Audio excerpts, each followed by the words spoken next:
அல்ல இறைவனின் கருணையோடு 505 ஆல் நியூஸ் யூடியூப் சேனலுக்காக நான் உங்கள் தியாகபாலா. எல்லோருக்கும் வணக்கத்தை தெரிவித்துக் கொள்கிறேன். நம்ம இந்த பதிவில் என்ன பார்க்க போகிறோம் அப்படின்னு சொன்னால், ஜோதிடத்தில் திடீர் அதிர்ஷ்டங்களை குறிக்கக்கூடிய வகையில் ஒரு ஜாதகத்தை ஆய்வு செய்வது எப்படி. அதாவது ஒரு ஜாதகத்தில் திடீர் அதிர்ஷ்டங்கள் இருக்கா. திடீர் அதிர்ஷ்டம் அப்படின்னு சொன்னால் புதையல் யோகத்திலிருந்து, குதிரை ரேஸ்லேருந்து, லாட்ரி யோகத்திலிருந்து, இன்னும் எதிர்பாராமல் உங்களுக்கு திடீர்னு பணம் வர வருது அப்படின்னு சொன்னால் அந்த யோகம் உங்கள் ஜாதகத்தில் இருக்கா அப்படிங்கிறது எப்படி ஆய்வு செய்வது. எல்லோருமே இந்த காலத்தில் திடீர் யோகம் நமக்கு கிடைக்குமா, நம்மளுடைய பண பிரச்சனைக்கு ஏதாவது ஒரு விடிவு காலம் பிறக்குமா அப்படிங்கிறது மாதிரி எதிர்பார்ப்பு. இது உலக நாடுகளில் எங்குமே இருக்குது. ஆனால் இந்தியாவில் அதிகமாக இருக்குது. ஏன்னா இந்தியாவில் மக்கள் தொகை அதிகம், பணப்புழக்கம் கம்மி. இந்த ஒரு காரணத்தால் இந்தியாவில் பண சம்பந்தமான எதிர்பார்ப்புகள் உலக நாடுகள் பலவற்றை விட இந்தியாவில் அதிகமாக இருக்குது அப்படின்னு சொல்லணும். அந்த வகையில் இந்த பதிவு பயனுள்ளதாக இருக்கும் அப்படின்னு நம்புகிறேன். நம்ம ஜாதக அடிப்படையில் திடீர் அதிர்ஷ்டங்களை எப்படி நம்ம ஆய்வு செய்வது, திடீர் அதிர்ஷ்டம் ஒருத்தருக்கு இருக்கா அப்படின்னு எப்படி கண்டுபிடிப்பது அப்படின்னு சொன்னால், திடீர் அதிர்ஷ்டம் அப்படிங்கிறது குறிக்கக்கூடிய இடம் 5ஆம் இடம். 5ஆம் இடம் தான் திடீர் அதிர்ஷ்டங்களை குறிக்கக்கூடிய இடம். இன்னொரு இடம் 8ஆம் இடம். இந்த அஷ்டமஸ்தானம் அப்படிங்கிறது நிறைய கெட்ட விஷயங்களை கொடுத்தாலும் சில நல்ல விஷயங்களையும் கொடுக்கும். அது என்ன அப்படின்னு சொன்னாக்க, நமக்கு உழைப்பு இல்லாமல் வருமானம் வரக்கூடிய ஒரு இடம் அப்படின்னு சொன்னாக்க அது 8ஆம் இடத்தை குறிக்கும். அங்கே 8ஆம் இடத்துல சில அவமானங்களாலும் வருமானம் வரும், சில அதாவது சட்டவிரோதமான தொழில்கள் செய்வதாலே வருமானம் வரும். அதை நம்ம சொல்லலை. அதாவது எதிர்பாராத வருமானங்கள், எதிர்பாராத அதிர்ஷ்டங்கள் எங்கே வரும் அப்படின்னு சொன்னாக்க அவங்க 8ஆம் இடத்துலேருந்து வரும். இது இந்த 5ஆம் இடத்துக்கு 8ஆம் இடத்துக்கு என்ன வித்தியாசம் அப்படின்னா, 5ஆம் இடம் அப்படிங்கிறது ஒரு லாட்ரி சீட் எடுக்கிறோம். லாட்ரி சீட் அப்படிங்கிறது கிடைக்கும், நமக்கு அடிக்கலாம், நமக்கு அதிர்ஷ்டம் இருந்தால் லாட்ரி விழுவுறதுக்கு வாய்ப்பு இருக்குது அப்படின்னு எதிர்பார்ப்பு லேசாக இருக்கும். லேசாக இல்லை, எதிர்பார்த்து தான் அதை அவங்க பெட்டை கட்டுவாங்க. ஒரு குதிரை ரேஸுக்கு பெட்டு கட்டுறாங்க அப்படின்னு சொன்னால் வின் பண்ணக்கூடிய எதிர்பார்ப்பு. அது மாதிரி சூதாட்டம் ஒரு சீட்டாடுறாங்க அப்படின்னு சொன்னாங்க நம்ம ஜெயிச்சிடலாம் அப்படிங்கிற எதிர்பார்ப்போடு தான் அந்த 5ஆம் இட அதிர்ஷ்டம். எதிர்பார்த்து வர்றது 5ஆம் இட அதிர்ஷ்டம். எதிர்பார்க்காம எந்த எதிர்பார்ப்புமே இல்லாமல் ஒரு போய்கிட்டு இருக்கோம், ஒரு இடத்துல போயிட்டு இருக்கும்போது திடீர்னு ஒரு 1 லட்ச ரூபா பணம் கிடக்குது, இல்லை ஏதோ நகை, ஏதாவது பவுன் சம்மந்தப்பட்ட விஷயங்கள் கடந்து எடுக்கிறோம், இல்லை புதையல் எடுக்கிறோம். இது எதிர்பார்க்காதது. இப்போ இந்த புதையல் மாதிரி விஷயங்கள்லாம் எதிர்பார்க்க மாட்டாங்க, திடீர்னு கிடைக்கிற ஒரு விஷயமா இருக்கும். இந்த எதிர்பாராமல் கிடைக்கக்கூடிய விஷயம் அப்படின்னு சொன்னாக்க 8ஆம் இடம்.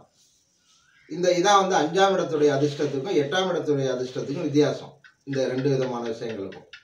இப்போ இந்த 5ஆம் இடம் அப்படிங்கிறது தான் நம்ம குதிரை ரேஸு, லாட்ரி சம்பந்தமான விஷயம், மற்றபடி சூதாட்டங்கள், இது சம்பந்தமான விஷயங்கள்லாம் 5ஆம் இடம் தான்.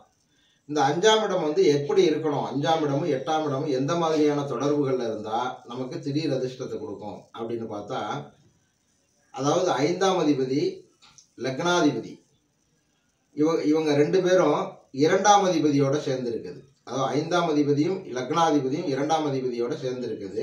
அப்படி இல்லைன்னு சொன்னால் லக்னாதிபதியும் 5ஆம் அதிபதியும் ஏதோ ஒரு சம்பந்தத்தில் 2ஆம் இடத்தோடு தொடர்பு கொள்வது.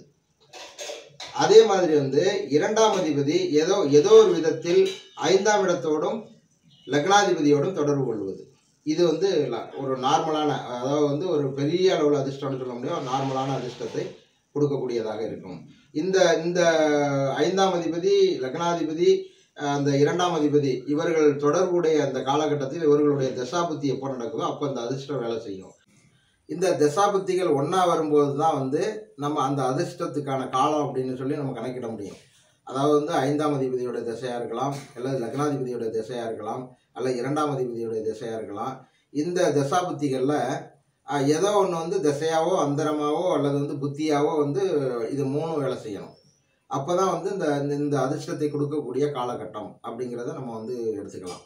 அடுத்து இதில் பலமான அதிர்ஷ்டம், இது ஓரளவு தான் அந்த அதிர்ஷ்டம்லாம் கிடைக்கும். ஒரு பெரிய அளவில் சொல்லிக்கிற அளவு, பெரிய அளவில் நமக்கு ஆச்சரியப்படக்கூடிய அளவில் எல்லோரும் பெரிய அளவில் அவருக்கு லாட்ரி விழுந்துச்சு அதனால தான் பெரிய பணக்காரர் ஆகிட்டார் அப்படின்னுலாம் பேசிக்கிற அளவுக்குள்ள அதிர்ஷ்டமாக இருக்காது. அது மாதிரி அதிர்ஷ்டம் இந்த 3 கிரகங்கள் சொல்கிறோம்ல, இதோட 8ஆம் அதிபதியும் 11ஆம் அதிபதி, அதாவது 8ஆம் அதிபதியும் 11ஆம் அதிபதியும் இது 3ஓட சேரும்போது, அதாவது இது எப்படின்னா நம்ம வந்து ஒரு ஒரு சிங்கப்பூர்லலாம் அந்த டோட்டோன்னு சொல்லுவாங்க. அது மாதிரியான லாட்டரியிலலாம் வந்து ரொம்ப மில்லியன் கணக்கில் வந்து பரிசு இருக்கும். பெரிய அளவில் இருக்கும். அதை எதிர்பார்த்து எடுக்க மாட்டாங்க. ஏதோ சாதாரணமாக எடுத்துகிட்டு போவாங்க. ஆனால் அதில் பெரிய எதிர்பார்ப்பு இருக்காது. இது வந்து 8ஆம் இடம். இதில் வந்து திடீர்னு அவங்களுக்கு ஃபஸ்ட்டு ப்ரைஸ் கிடைச்சிட்டு அப்படின்னு சொன்னால் பெரிய தொகை அவங்களுக்கு கிடைக்கும். இது வந்து இதில் பெரிய எதிர்பார்ப்பு, அவ்வளோ பெரிய தொகை கிடைக்கும்னு எதிர்பார்க்க மாட்டாங்க. அந்த மாதிரியான ஒரு சூழ்நிலையில் கிடைக்கிறது வந்து 5ஆம் இடம், 8ஆம் இடம், அந்த 11ஆம் இடம், லக்னாதிபதி, 2ஆம் அதிபதி. இந்த 5 கிரகங்களுடைய கூட்டு தசா புத்தி அந்தரம் சூட்சமம் பிராணான்னு இருக்குது. இப்படி வரும் தசைக்குள்ள. இந்த மாதிரியான காம்பினேஷன் வரும்போது உங்களுக்கு மிகப்பெரிய அதிர்ஷ்டத்தை கொடுக்கும். இந்த மாதிரியான காம்பினேஷன் வரும்போது தான் உங்களுக்கு வந்து கண்டிப்பாக அந்த யோகத்தை வந்து கொடுக்கக்கூடிய ஒரு காலகட்டமாக இருக்கும். இதை வந்து லாட்டரியில் வெல்லக்கூடிய இடங்களாக நம்ம எடுத்துக்கலாம். இப்போ இதில் வந்து இன்னொரு விஷயமும் இருக்குது. எப்படின்னு சொன்னால் 9ஆம் அதிபதி இருக்குல்ல, 9ஆம் அதிபதி நல்லா இருக்கணும். இந்த கிரகங்கள் இப்போ சொன்னதெல்லாம் வேலை செய்யணும் அப்படின்னு சொன்னால், அதாவது லாட்டரியை குறிக்கக்கூடிய இடம் 5, 8 இது வந்து 2ஆம் இடத்தோடையும் 12ஆம் இடத்தோடையும் லக்னாதிபதியோடையும் ஏதோ ஒரு வகையில் சம்மந்தப்பட்டிருக்கணும். இதில் வந்து எதோட ஒரு எந்த 11ஆம் அதிபதியோடையோ 2ஆம் அதிபதியோடையோ லக்னாதிபதியோடையோ எதோட சம்மந்தப்பட்டாலும் இந்த அதிர்ஷ்டம் உண்டு. இந்த 3 கிரகங்களோடையும் சம்மந்தப்படணும்னு இல்லை. ஏதோ ஒரு பாவகத்தோட சம்மந்தப்பட்டால் கூட இந்த அதிர்ஷ்டம் கிடைக்கும். இதில் அடுத்து இந்த அதிர்ஷ்டம் உங்களுக்கு கிடைக்கும். லாட்டரி சம்பந்தமான யோகங்கள் உண்டா உங்களுக்கு அப்படிங்கிறத பார்க்கணும். அதாவது வந்து ஒரு ஜாதகம் இந்த பாவங்கள்லாம் லாட்டரி சம்பந்தமாக வந்து பொதுவாக குறிக்கக்கூடிய இடங்கள். ஆனால் உங்களுக்கு லாட்டரி சம்பந்தமான யோகம் இருக்கா? இருந்தால் தானே கிடைக்கும். உங்களுடைய பிராப்தம் வேணும் உங்களுக்கு. அந்த பிராப்தம் இருக்கா? பாக்கியம், அதான் பாக்கியஸ்தானம்னு சொல்லுவாங்க 9ஆம் இடம். இந்த பாக்கியம் உங்களுக்கு இருக்கா அப்படின்னு சொன்னால் பாக்கியாதிபதி எங்கே இருக்கார் அப்படிங்கிறத முதல்ல நம்ம பார்க்கணும். அதாவது பாக்கியாதிபதி 9ஆம் அதிபதி 5ஆம் அதிபதியோடு சம்மந்தப்பட வேண்டும் அல்லது 8ஆம் அதிபதியோடு சம்மந்தப்பட வேண்டும். ஆனால் 8ஆம் இடத்துல மறைஞ்சிடக்கூடாது. 8ஆம் இடத்துல வந்து 9ஆம் அதிபதி மறைஞ்சிட்டாருன்னு சொன்னால் உங்களுக்கு அந்த அதிர்ஷ்டத்தை எதிர்பார்க்க முடியாது. ஆனால் 8ஆம் அதிபதியை 9ஆம் அதிபதி பார்க்க வேண்டும். இது எந்த நிலையில் பார்க்கணும் அப்படின்னா 9ஆம் அதிபதி வந்து நல்ல பலமான நிலையில் இருக்கணும்.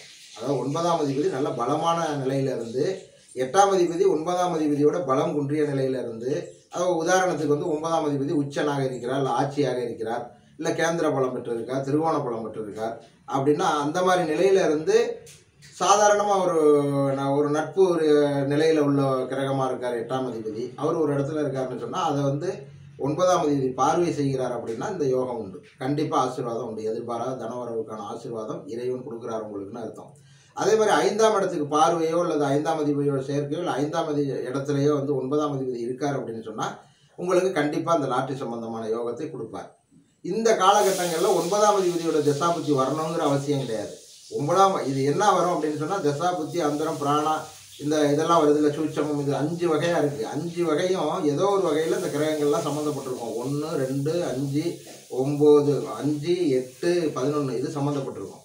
ஆனால் இந்த காலகட்டங்களில் அந்த லாட்டரி உழுவக்கூடிய நாள் எதுவாக இருக்கும் அப்படின்னா பாக்கியாதிபதியோடைய நாளாக இருக்கும். அந்த நாள் வந்து பாக்கியாதிபதியை குறிக்கிற நாளாக இருக்கும். அல்லது வந்து பாக்கியாதிபதி ஆதிக்கம் பெற்ற ஓரையாக இருக்கும். இல்லை பாக்கியாதிபதி ஆதிக்கம் பெற்ற ஏதோ ஒரு காலம் அந்த இடத்துல உங்களுக்கு குறிக்கிடும். பாக்கியாதிபதியோட குறுக்கீடு இல்லாமல் அவருடைய ஆசீர்வாதம் இல்லாமல் எதுவுமே நடக்காது ஜாதகத்தில்.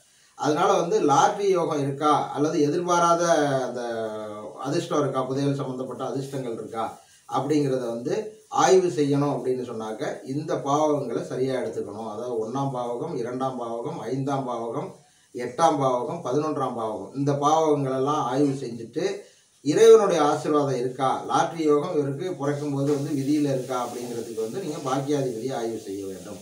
பாக்கியாதிபதி 5ஆம் இடத்தோடும் 8ஆம் இடத்தோடும் சம்மந்தப்படாமல் இந்த யோகம் வரவே வராது. ஏதோ ஒரு வகையில் சம்மந்தப்பட்டிருக்கணும்.